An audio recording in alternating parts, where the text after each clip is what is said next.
قوم عاد ایک ایسی قوم تھی جو بڑے طاقتور تھے۔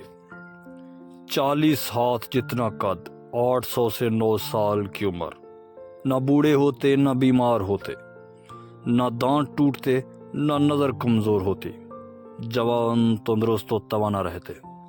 بس انہیں صرف موت آتی تھی اور کچھ نہیں ہوتا تھا، صرف موت ہی آتی تھی۔ ان کی طرف اللہ تعالیٰ نے حضرت ہود علیہ السلام کو بھیجا۔ انہوں نے اللہ کی دعوت دی، اللہ کی پکڑ سے ڈرایا، مگر وہ بولے اے ہود، ہمارے خداؤں نے تیری عقل خراب کر دی ہے، جا جا اپنے نفل پڑھ، ہمیں نہ ڈرا، ہمیں نہ ٹوک، تیرے کہنے پر کیا ہم اپنے باپ دادا کا چال چلن چھوڑ دیں گے؟ عقل خراب ہو گئی ہے تیری، جا جا اپنا کام کر، آیا بڑا نیک چلن کا حاجی نمازی، تیرے کہنے پر چلیں تو ہم بھوکے مر جائیں۔ انہوں نے شرک، ظلم اور گناہوں کے طوفان سے اللہ کو للکارا، تکبر اور غرور میں بدمست بولے۔ قرآنی آیات کا ترجمہ: اب قوم عاد نے تو بے وجہ زمین میں سرکشی شروع کر دی اور کہنے لگے ہم سے زوراور کون ہے؟ کیا انہیں یہ نظر نہ آیا کہ جس نے اسے پیدا کیا وہ ان سے بہت ہی زیادہ زوراور ہے؟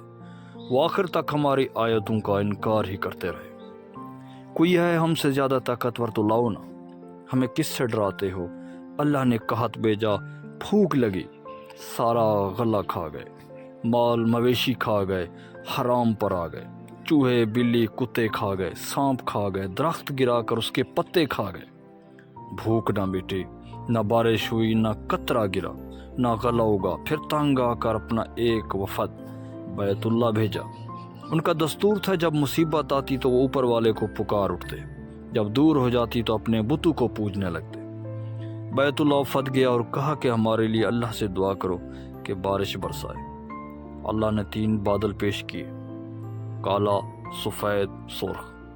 اللہ نے فرمایا ان میں سے ایک کا انتخاب کرو۔ انہوں نے آپس میں مشورہ کیا کہ سرخ میں تو ہوا ہوتی ہے، سفید خالی ہوتا ہے، کالے میں پانی ہوتا ہے، کالا مانگو۔ اللہ تعالیٰ نے کہا واپس پہنچو، بادل بھیجتا ہوں۔ وہ خوشی خوشی واپس آئے، سب لوگ ایک میدان میں جمع ہوئے۔ بادل آیا، وہ ناچنے لگے کہ اب بارش ہوگی، قحط مٹے گا، کھانے کو ملے گا۔ کیا پتا تھا کہ وہ بارش نہیں، اللہ کا عذاب ہے جو تم ہود سے کہتے تھے کہ لے آ، جس سے ہم کو ڈراتا ہے۔ اس بادل میں ایسی تاند و تیز ہوا تھی کہ جس نے ان کو اٹھا مارا، ان کے گھر اڑا دیے۔ 60 ہاتھ کے قد اور لوگ تنکوں کی طرح اڑ رہے تھے۔ ہوا ان کے سروں کو ٹکراتی تھی، اتنی زور سے ٹکراتی کہ ان کے بھیجے نکل کر منہ پر اٹک گئے۔ بعض لوگ بھاگ کر غار میں گھس گئے کہ یہاں تو ہوا نہیں آ سکتی، مگر میرے رب کا حکم ہو کر رہتا ہے۔ ہوا غار میں بگولے کی طرح داخل ہوتی اور ان کو باہر اٹھا کر پھینک دیتی۔ اللہ نے فرمایا کیا کوئی باقی بچا ہے؟ اللہ تعالیٰ نے ان کو ہلاک کر کے دکھایا کہ جب تم اللہ کی اس کے رسول کی نافرمانی کرو گے، اللہ تم پر ایسی جگہ سے عذاب بھیجے گا جہاں سے گمان بھی نہ ہوگا۔ جو گناہ قوم عاد نے کیا وہ ہم نہیں کر رہے؟ کیا ہم اللہ کی حدوں کو پار نہیں کر گئے؟ کیا ہم نے اللہ کو اپنی نافرمانی سے نہیں للکارا ہوا ہے؟ توبہ کرو، اللہ سے ڈرو، قرآن پڑھو۔